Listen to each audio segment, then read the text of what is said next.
Today I'm in New Hampshire at what's called America's Stonehenge, and what is an obviously man-made structure built out of stone here in New England. Now the question is, who made it? Why was it made? How long ago was it made? And for what purpose? And there seems to be some conflicting thoughts on that.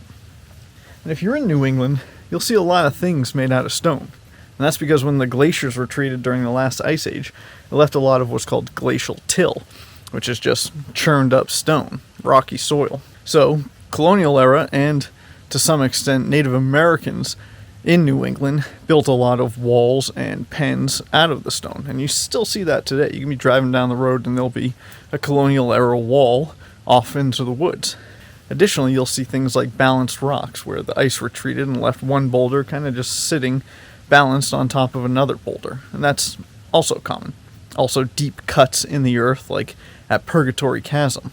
This structure, being obviously man-made, leads some questions as to what its intent and what its purpose was. And throughout the course of time, it has also been repurposed for alternative uses, especially during the 17 and 1800s, when colonial settlers would utilize it for their homestead. There's a large number of rocks and structures all made of stone scattered across approximately 30 acres here in southern New Hampshire. The site was first described in 1907 as they were talking about Jonathan Pattee's cave, a man who utilized the structure as the foundation and cellars of a cabin built 70 years prior in the early 1800s.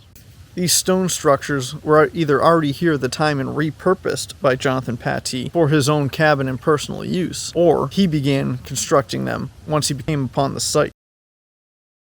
Some people estimate that America's Stonehenge is most likely the oldest man-made construction in the United States, estimating that it's over 4,000 years old. Excavations at the site have uncovered historic and prehistoric artifacts, stone tools, pottery, and scripts from the colonial times.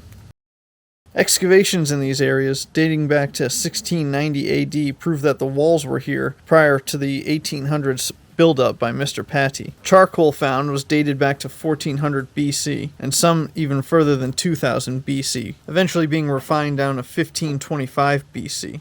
The stone structure is supposedly aligned with astronomical events, and apparently was and still can be used to determine solar and lunar events throughout the year, to include equinoxes and solstices. The site includes many different smaller areas. The Pattee area shows where settlers used these as foundations for their own houses and built up the area around it, utilizing the rooms and caves for their own personal needs. These chambers could have been used as root cellars for storage as well as a base for a fireplace. The theories as to how and why this structure was built vary based off who would have done it, their use case, and at what time. The mixture of land use practices of local farmers in the 18th and 19th centuries and construction of structures by the owner, William Goodwin, also create additional questions as to what was original and what has been repurposed and what has been built new. There are claims that the site is of pre-columbian European origin. It's regarded as pseudo-archaeological and is considered an early 20th century hoax. And this theory came from William Goodwin, one of the original owners of Mystery Hill, now known as America's Stonehenge. William Goodwin became convinced that the location was proof that Irish monks, known as culdees, had lived here long before Columbus came to the Americas, and he sought to publicize and probably monetize the concept. In areas, the site had been altered by stone quarrying, and by Goodwin himself, and others who wanted to move the stones to what they considered to be their original locations. Goodwin might have been responsible for much of what is now seen. A lot of these stones have drill marks from the quarrying that took place on the site. Artifacts have been found that have led archaeologists to the conclusion that the stones were assembled for a variety of reasons by local farmers in the 18th and 19th centuries. The sacrificial stone has grooves on the edge that some say channeled blood, but resembles lye leaching stones found on old farms used to extract lye from wood ashes, which would then be utilized in the creation and making of soap. The director of restoration, David Stewart Smith, conducted an excavation of a megalith found in the stone quarry north of the site.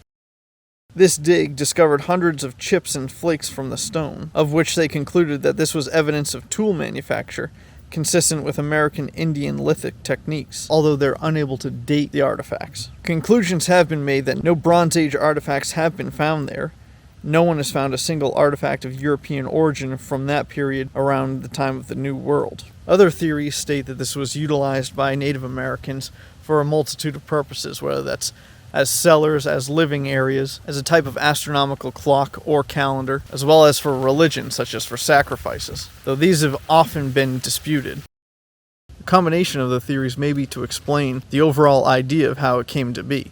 Caves and cellars being built by Native Americans, it being repurposed in the early 1800s by Jonathan Patee, and then again with William Goodwin moving the area around into its current configuration.